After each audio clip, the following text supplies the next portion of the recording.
Hello, today I bring to you a piece by our dear Donne. The piece is called The Funeral. Though the piece is entitled In Relationship to Death, let me tell you that it's about love.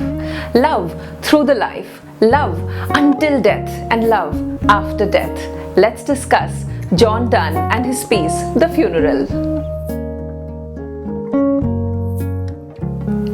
The Funeral by Donne. In this poem, Donne is going to talk about a relic, a lock of hair that his beloved has given him, and he has wonderfully kept it as a memory close to his heart. He almost calls the hair as his soul, his outward soul, and this lock of hair is tied around his wrist, and he's going to be referring to this lock of hair all through the poem. It's a wonderful piece that shall celebrate the emotion of love, that shall celebrate the fact that no matter what is the response from your beloved, no matter what the world thinks of it, if you're in love and if you're in true love, you always remain completely dedicated to it. And that is what is Donne talking about here. So he begins by saying that I'm dead, and now somebody is gonna come and shroud me, put me in my coffin, put me under the shroud, and he's requesting this person who's going to come and then shroud him that he really should not mess with this lock of hair tied around his wrist. Please leave it alone, and I would want to take it with me to the other world. I would want to keep it very safely upon me. So he begins by saying, whoever comes to shroud me, do not harm nor question much that subtle wreath of hair which crowns my arm. The mystery, the sign you must not touch, for it's my outward soul, viceroy to that which then to heaven, being gone, will leave this to control, and keep these limbs her provinces from dissolution. Donne here is saying that if you come to shroud me, when you come to put me in the coffin, please do not touch this wreath of hair around my wrist, because there is a mystery to it. You will not understand it. It's about me and my beloved and the love that was between us. The love that exists between two people is always a mystery to any third, and he says that you will not be able to respect that mystery, you'll not be able to comprehend that mystery, so please leave that wreath of hair alone. And also, it's a sign. It's a sign that my beloved loved me. It's a sign that I was given this wreath of hair as a gift of love. And then he says that it's not this ordinary thing that is around my wrist, but what will happen is that this lock of hair will help me transcend as whole to the other world. It will keep my limbs from dissolution. It will keep me complete. This lock of hair will be a viceroy to my being, and I will not be decayed. I will not be destroyed, because my beloved's gift is gonna guard me. This is his belief in the gift that the love of his life has given him, and he calls, like I said, the wreath of hair his outward soul. And viceroy and his provinces, these two words are related. So the wreath of hair would guard the limbs, the parts of the body of the person who's dying, and these will be like the provinces which a viceroy guards or lords over or takes care of, administers. So the poet feels that, or the protagonist in the poem feels that he's going to remain intact. He's not going to go to decay and to harm, because the beloved's gift is gonna guard him. So he's requesting the person who's putting him in the coffin, who's putting him under the shroud, please do not touch this gift of love that I have received. Let's see ahead now. In the second stanza of the poem, Donne says that like the brain, the mind holds it all together. Descartes very famously said that I think, therefore I am. So this is a general belief that it's our brain, or the fact that we can think, it holds the entirety of our being together in one identity. So now Donne here is giving a metaphor. He's giving an example that like the brain holds all the organs of the body together, similarly this gift of love is going to hold my identity together. And he says that this gift of love will do it in a way better than the brain can ever achieve. For if the sinewy thread my brain lets fall, through every part can tie those parts.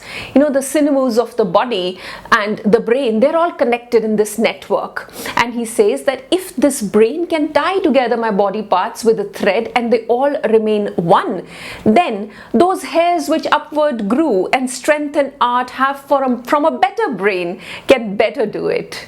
So I feel that this wreath of hair belonged to her and it grew on her head, and therefore it was a better brain than mine, and this wreath would protect me better or hold me together better than my own brain does.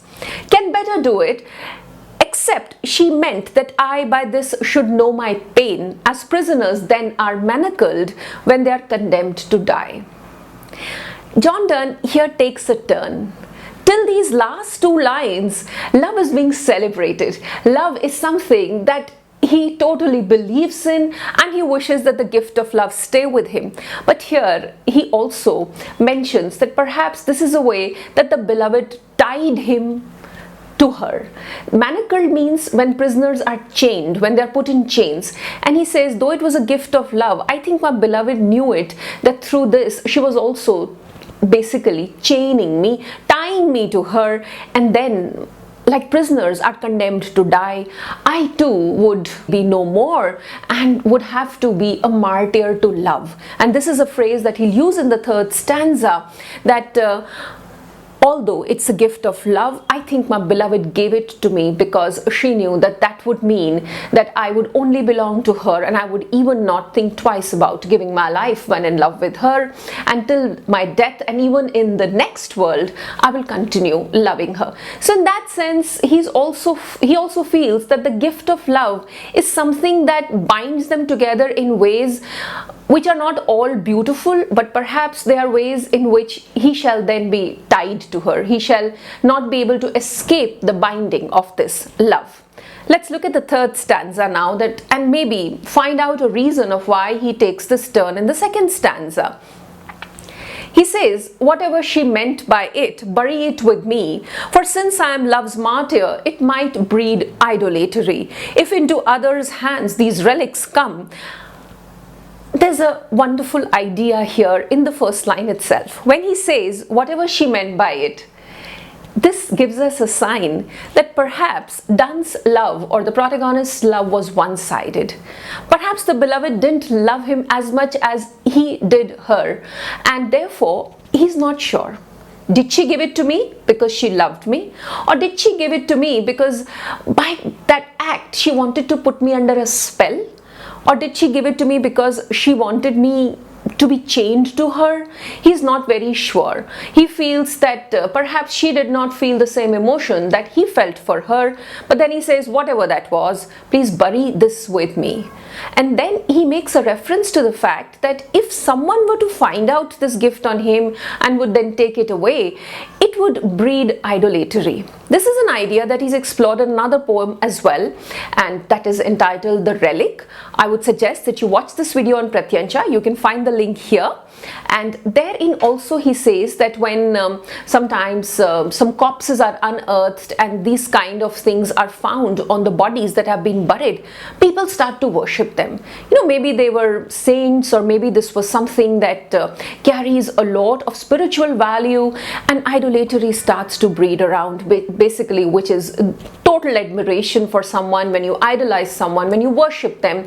And he feels that these kind of things, if discovered from other people's lifetimes, can generate this sense of worship of a sense that in the relic, at least he's almost attacking the fact that people can make a religion out of it, and that shouldn't happen. I wouldn't want other people to attach notions to this gift of love which my beloved has given me, so please bury it with me so that it does not breed any idolatry. And then he says, as it was humility to afford to it all that a soul can do, so it's from bravery that since you would have none of me, I bury some of you. Very clearly he says that when you gave that gift to me, I I accepted it in all humility, like anyone should do it. It was a gift of love. I took it with whatever intention you gave it. I'm not questioning it now. But you be informed that if I displayed humility in life, here I display bravery in death. And since you would have none of me, now he makes it very clear that the beloved did not return that love to him. Perhaps it remained unrequited love. He says that since you would have none of me, I bury some of you. I will take a part of you with me to the grave, and that's my bravery. Some part of you will certainly belong to me, though you did not return my love with the same passion, the same intensity that I loved you. John Donne, The Funeral. If you want to watch more videos like this, don't forget to subscribe to the channel. If you wish to write to me, do comment in the comment box below. I'll keep bringing these wonderful videos to you of wonderful poetry time and again. Thank you for watching.